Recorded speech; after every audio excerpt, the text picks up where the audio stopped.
Hey everybody, it's Lon.TV. I am back in the chair once again after losing my voice. I'm starting to feel a lot better, and that means it's time for your weekly wrap-up on this Memorial Day. It's a beautiful day where I am. I'm looking forward to getting out and enjoying some barbecues and also remembering why this day is so important to us here in the United States. Now today on the wrap-up, we're going to be looking at a couple of different things. The first is, of course, discussing my voice coming back and some of the things that I was doing when I couldn't speak.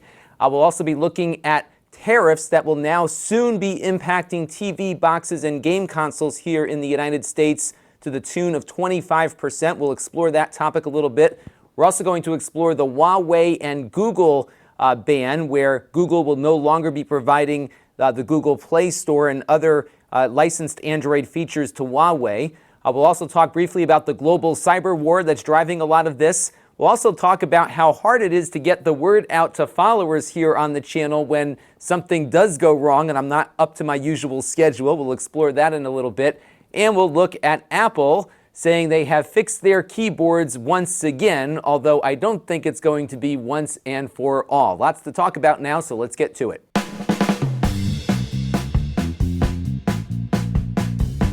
And before we begin, I want to thank our newest supporters here on the channel, including Leo Nolan and emudev.org that just became a gold level supporter through our Patreon page, and I thought their project actually was rather interesting. You can find it at emudev.org, and what they're looking to do is collect as much information as possible on gaming hardware of the past so that it can be recreated either through emulation or FPGA-based simulation or some other means. And they want to standardize that process and provide a way for emulation and FPGA developers to really get a good handle as to how all of this older stuff worked, because we are rapidly moving away from the 90s when game consoles got very, very complicated. And I think this is a project that might be of interest. I hadn't heard of it before they submitted that Patreon thing, so I'd love to hear from all of you if you've been following this project, and you can find more information up there on screen. So now let's take a look at the week in review. On the Extras channel, I unboxed the Idea Center A940 last week. We're going to be looking at that on the main channel very shortly. It's an all-in-one PC that's kind of a lower cost version of that large Microsoft desktop device I keep forgetting the name of, but you know what I'm talking about. So we'll have that one coming up very shortly. We also have the G6 Pro Android gaming tablet unboxing, which I think I was losing my voice right as I was recording that unboxing. It's a little Android tablet that's supposedly being geared towards gamers, and we'll put it to the test hopefully a little later this week as well. And I got in a low-cost little mini PC with a KB Lake 3867U processor. It's actually an 8th generation chip, and we'll see how well that one stacks up against some of the other mini PCs we have looked at.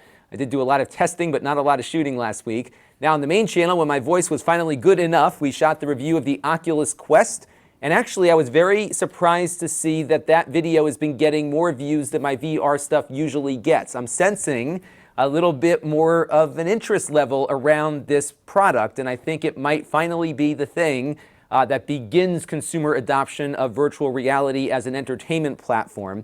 It is very convenient. It's all self-contained inside of that headset there, and it works. It rivals some of the PC experiences. Not graphically superior, but it's good enough, and I think it might just be enough. And I think the holiday shopping season here will be the big test of that. But everyone who commented on this after purchasing one said they really are enjoying the experience, and it was something that I enjoyed a lot as well. And then when my voice was sort of okay, I figured I wanted to do something to say hello to everybody. So I did do a little live stream as I was setting up the Oculus Quest and getting it working. You can check that out down in the master playlist. And we had a review of the Lenovo IdeaPad S940, which was the last thing I was able to do before I completely lost my voice. I shot that in the morning. I started feeling not so well.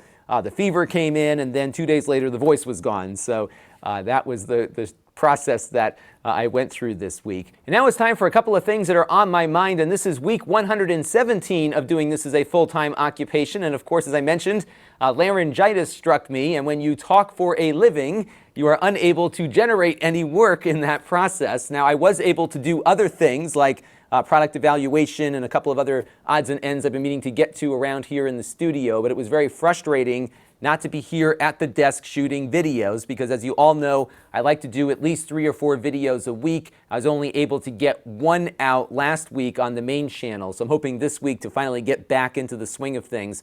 My voice still isn't 100%, but it is much, much better than it was, and I'm feeling much better too, which makes a big difference. What's interesting is that I didn't lose any real momentum on the channel. A lot of times YouTubers are really scared about not uploading for a period of time that goes outside their usual sequence, and it didn't really seem to impact me much. I mean, certainly I get more views concentrated on a single video when I first upload it, but generally my traffic was about the same. Subscriber levels were down just a little bit, but the revenue was about the same too, so it didn't really hurt me at all. Although that lost week might end up hurting me down the road, because a lot of my older videos have a life to them, but that life is usually only as long as the products I'm covering. So I might see a dip maybe a year from now when that absence of a week of stuff I may have done otherwise is not showing up for people. So that could be the impact of this. But generally, it hasn't been negative on the channel, so that was a good thing. And then when I was with the fever, I was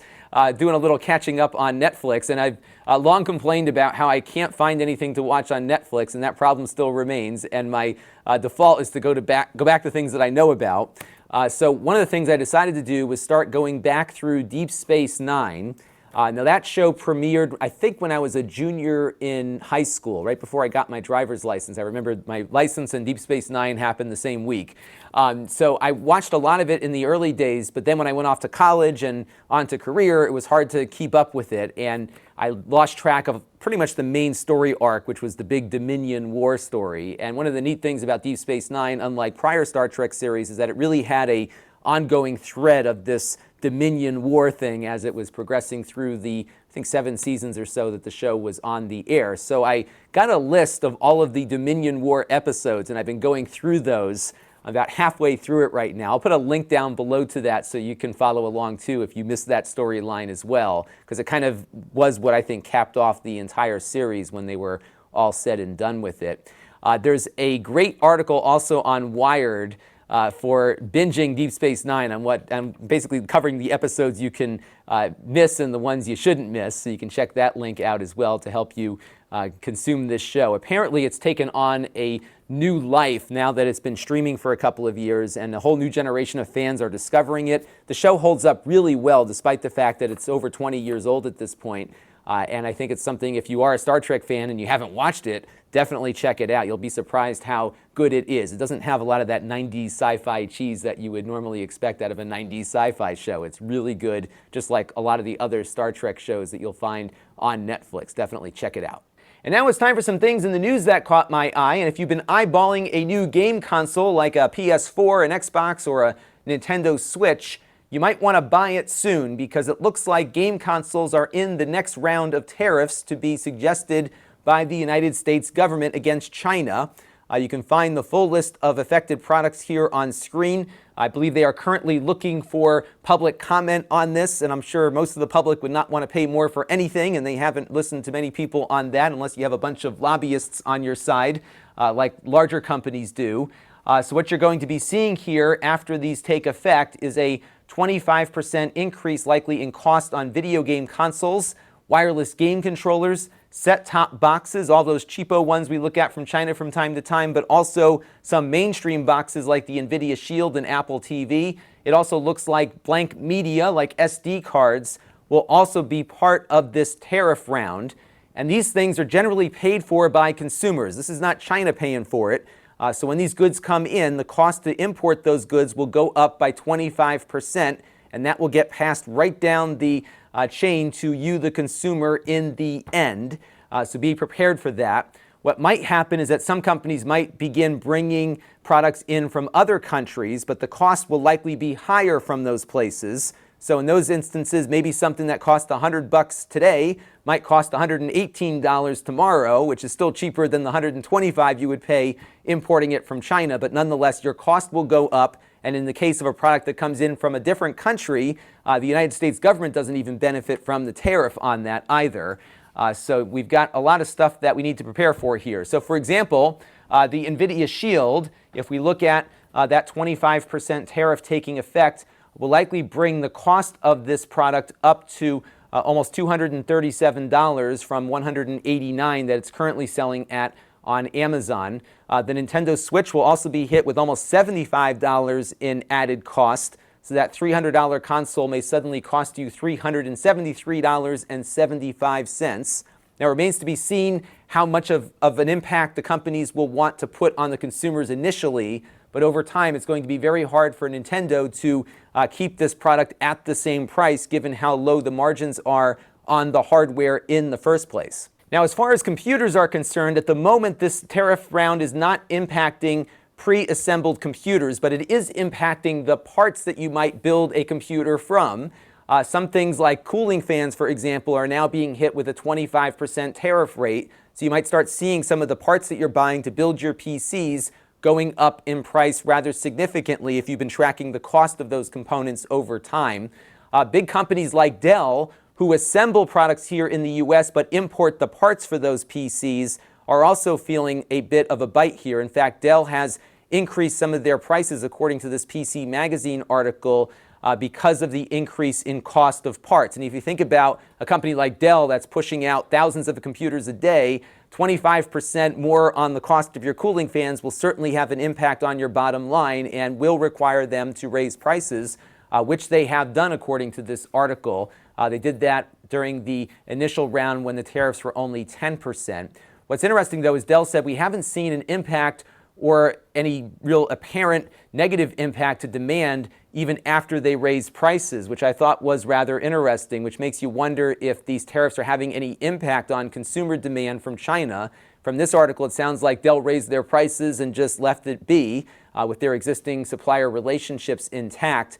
But who knows what will happen as more things get tacked on. And of course, if pre-assembled computers become part of that mix, that will undoubtedly hurt things. But I do think it's rather interesting that when you've got companies that are employing American workers to actually assemble products here in the US, they're being penalized by these tariffs, whereas direct importers of fully assembled PCs at the moment are not. But I think this might be where we'll see things heading. So the bottom line here is that we don't know where this is headed, but I do know that everything that we talk about here on the channel is undoubtedly going to get more expensive as this trade war continues, because we'll either be paying higher tariffs, and if those tariffs don't go away, we'll be importing things from countries where it's more expensive to make the things that we buy.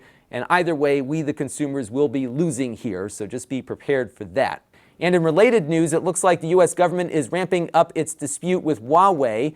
They are now ordering U.S. companies to halt their business activities with the Chinese company. That includes Google, who makes the operating system that runs on Android phones. Huawei will not be able to use the closed source components of the Google operating system rolling forward. They can make their own version based off of the open source version of Android like Amazon does with their tablets. But right now, moving forward, any new Huawei phone will not have the Google Play Store or any of the other Google components built in. And apparently Huawei is not yet ready with their own operating system to continue onwards. This is going to impact their business significantly. Additionally, other U.S. companies or companies with U.S. interests are also halting their business relationships. That includes Intel, Qualcomm, Broadcom, and a few others as well. I'm assuming AMD is probably caught up in this too, because Huawei, in addition to making network infrastructure equipment and cell phones, they also make computers. We reviewed a few of them here on the channel. They are now cut off from their chip supply. They've apparently been ramping up their purchase of chips in anticipation of this potentially happening. But of course, over the long term, this could be an ongoing issue. Now, this concern over Huawei is nothing new. In fact, it's a bipartisan concern and has been going on for some time. You can see an article here in the New York Times dating back to 2012 that talks about some of the issues going on with the company and concerns that U.S. officials had with Huawei supplying network infrastructure devices to the U.S. carriers. There is a lot of domestic surveillance going on in China, and the concern is that given how close the government and Huawei work together to conduct that surveillance in the country, the fear is that there's probably some backdoors in the hardware itself that would make its way over here and allow Chinese intelligence, for example, to monitor U.S. communications right off of our own networks. And that is, I think, largely driving this concern. Now, if you want to learn more about this, because it is a very complex topic, check out this interview that I recorded with Douglas Black a few months ago. Doug appeared on this channel talking about laptops because he does a lot of writing with notebookcheck.net. But he's also somebody who lives and works in Asia, and he has very interesting insights into this issue. And I think if you have an interest as to what's the underlying problem here, he really explains things quite well. We recorded this around the time that Huawei CFO got arrested in Canada, so we talk a little bit about that, but also the greater issues related to the relationship of the Chinese state to Chinese companies and what that means for Huawei and the United States in that context. You can check out that interview here linked on screen. But the reality is that we are locked right now in a major cyber war. This is a worldwide war that I think we'll be reading about once it's all settled, if it ever gets settled. And what's happening here is that small countries have discovered that they can make a significant impact, both physically and economically, to much larger countries without ever having to fire a shot or even sending somebody over to the other country to conduct any kind of espionage or sabotage. It can just happen over the internet.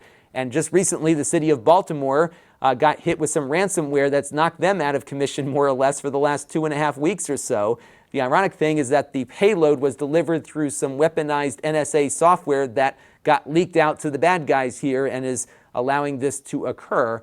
And I think what's happening here is that there's a lot of fear on the U.S. government's part that you have an adversary like China who has a very close relationship to a hardware manufacturer that wants to help the United States build out its 5G network. I can certainly understand why there is concern there, given that tight relationship between Huawei and the Chinese government. Likewise, I'm sure the Chinese government and other governments around the world have similar concerns about American companies delivering technology to them as well. And I think we're going to really have to see how this plays out. And again, I don't see any end to this anytime soon until we develop some norms as to how we conduct ourselves online. But it also shows you, too, that you can have the biggest military in the world, but you could still have significant vulnerabilities through your network cables that could actually be delivering attacks just alongside the YouTube video you're watching right now. And now it's time for a Q&A from you, the viewers. And this first question came in from Video Tune Central about what happened to me when I lost my voice. He didn't know where I went. And what's so frustrating is that there's no way for me to get the word out to everybody. I've got 220-something thousand subscribers here, but all the different platforms I'm on, whether it's Twitter, Facebook, email, YouTube, they don't show you everything. They only show you what they think they want you to see. And as a result of this, when you have an announcement to make, the announcement often goes into the ether, and half the people, if not more, don't see it. And that is exactly what happened here. So I went on my community tab to kind of keep you posted as to what my health was looking like, so you could all know when to expect a video. But as you can see here, the number of likes and comments certainly did not equal what I typically get on a video that I uploaded. So clearly YouTube did not deliver these community posts to all of you. Then I decided to send out an email that you can see here to the email list. Now I've got, I think, about 2,700 people subscribed to that. But of course, those emails end up in spam buckets or other places, and we only had 396 unique opens versus 2,061 who probably never saw the email because it went into some bucket somewhere. So that was a frustration. Then I went on my Facebook page to post a little thought on the Oculus Quest because I couldn't actually review it verbally. And there we only got that in front of 577 people, even though the Facebook page has over 12,000 likes on it. And this just kind of exasperates my frustration that when you do want to try to engage with the audience with some big news, you can't do it because these platforms really editorialize what they think you should be seeing. And even in the case of YouTube, I don't know if you automatically see the community posts with the bell icon clicked. You do get notified of every video, but not the community posts as far as I can tell. So that was some of my frustration this week, just trying to get the word out to all of you, because it is really difficult when you have something that's going to interrupt the flow of the channel to let the fans know exactly what's going on. So I thank you all for bearing with me. I know I got the word out to a lot of you who often click on everything that I do, but for the casual viewers, it was a little bit harder to get the word out. Now, this next question comes in from David James Halligan about the MacBook keyboards. There is yet another fix that Apple has put into place. I think this is now their third or fourth revision of this terrible keyboard mechanism. And iFixit did something that I am going to label as the pick of the week, and this came in from David's tweet. They looked at these new keyboard mechanisms and tried to figure out exactly what it is that they're doing differently now. So iFixit not only took the keyboards apart, but they brought the materials over to some material engineers to see if they can figure out what it is that Apple changed in this latest round that might make the keyboards better. What gets me is how Apple has been continually downplaying the keyboard problem. Every single keyboard that I have with this butterfly mechanism, as I mentioned, has a problem. I do have to send in my big MacBook very soon because now my T key is completely out of whack. It's loose. It's not recording every key press. Many of the other keys aren't recording every key press either. My wife's MacBook has a stuck up arrow key and a few other keys that are stuck. The shift key on my little MacBook here is broken. And the worst part is I use all of this equipment all the time. These are the tools of my trade, and to be without it for 2 weeks while the keyboard gets fixed is a big inconvenience, so I haven't sent it in just yet. The good news, though, is that Apple has, while denying there's a problem, issued essentially a universal return policy for those keyboards to get them repaired, irrespective of whether or not your Apple Care warranty has expired. So I do suggest if you have one of those butterfly keyboards, even if it doesn't have a major problem, send it back now and get it fixed, because there is a length of time that that keyboard offer will be available, and you should definitely take advantage of it. But in the meantime, definitely check out that video to get more information. And my Q&A for you this week, maybe just as an informal poll, is that if you have one of these butterfly keyboards, have you had a problem with it or not? Because I want to get a good representative sample. If you've never had an issue, let me know. Also let me know what year you purchased your MacBook. But if you have had an issue, also let me know, because it'd be good to see what the breakdown is, at least within the Lon.TV community, of what their keyboard experiences are. Now this week on the channel, I'm looking forward to hopefully getting back into the swing of things finally.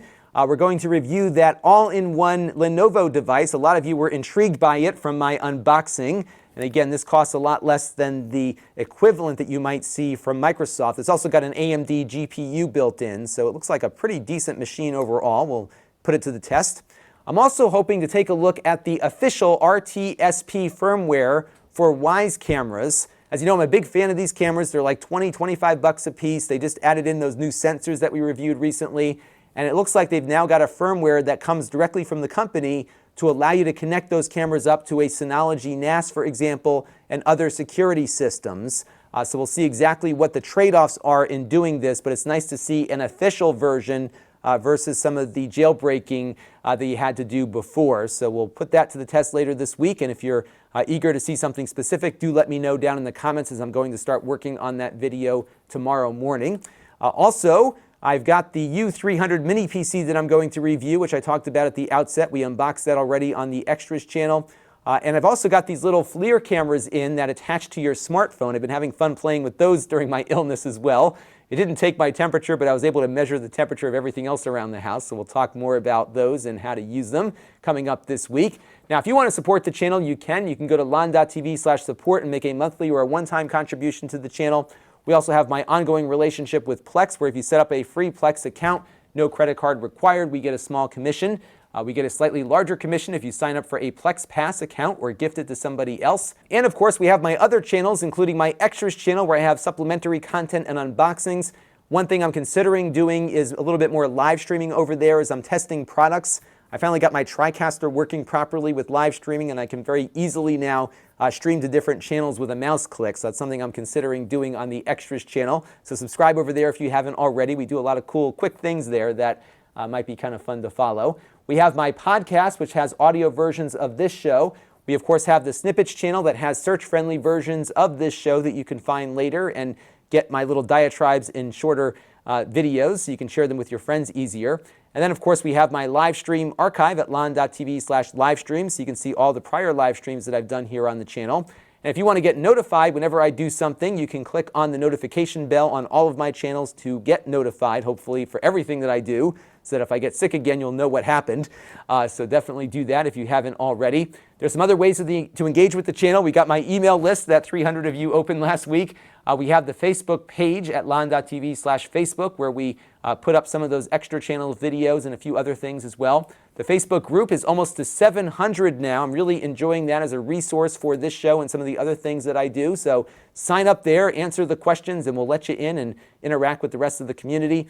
And then, of course, we've got my store where I sell previously reviewed items here and give you a discount of them versus their new price. We got that Samsung Notebook Flash up there now, and there's also a bunch of other stuff on the way soon, and you can sign up for my email alert for the store to get notified whenever I do add something there. So be sure to do that if you don't want to miss out on a good deal, because there's only one of everything in the store. And that's going to do it for this week's weekly wrap-up. My voice is still not 100%, as you can probably tell, but I am very happy it is back where it is, and hopefully it will heal up as the week progresses. Until next time, this is Lon.TV. Thanks for watching. This channel is brought to you by the Lon.TV supporters, including gold-level supporters, the Four Guys with Quarters podcast, Tom Albrecht,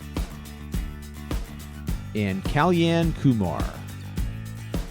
If you want to help the channel, you can by contributing as little as $1 a month.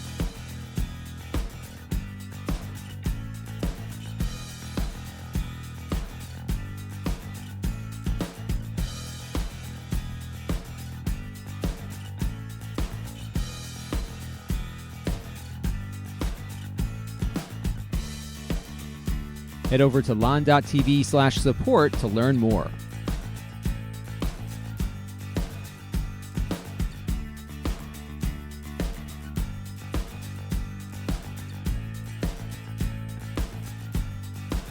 And don't forget to subscribe. Visit lon.tv/s.